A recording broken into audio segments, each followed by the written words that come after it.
Hi guys, so for this video I am going to show you how to detect and block spam calls from Android. It's because almost 4 or 5 times na ako na ka-receive ng spam calls. So, ayan guys. So, ito guys, show ko sa inyo kung paano siya ma-detect at ma-block ang spam calls.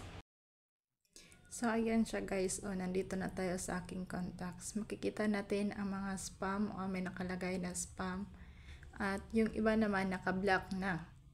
Kasi, binlock ko yan sila. Di ko alam yung iba kung spam, pero parang hindi naman siya spam. Na-block ko na lang. Ayan. O, nakalagay spam. Punta lang tayo sa 3 dots at sa settings. Pindutin ang settings. Tapos, punta tayo sa caller spam.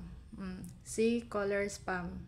Pindutin lang natin yan para ma-identify ang spam numbers. Pag may magtawag sa'yo, automatic mag-detect yan siya na spam callers. At kung gusto nyo naman na hindi maka-receive ng mga spam message o call, pindutin lang ang filter spam calls. Yan o. Sa akin, hindi ko na lang pindutin kasi baka may magtawag sa akin na hindi naka-register or naka-save sa aking contacts. Ayan, depende na yan sa inyo guys.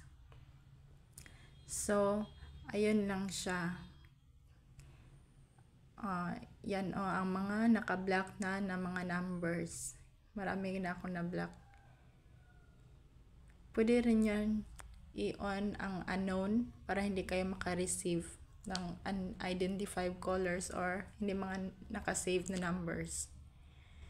So, ayan siya. So, ayun siya. Yan ang kadali. Mag-detect at mag-block ng mga spam calls kung gusto nyo. Ayan, tapos na. So, salamat sa papanood.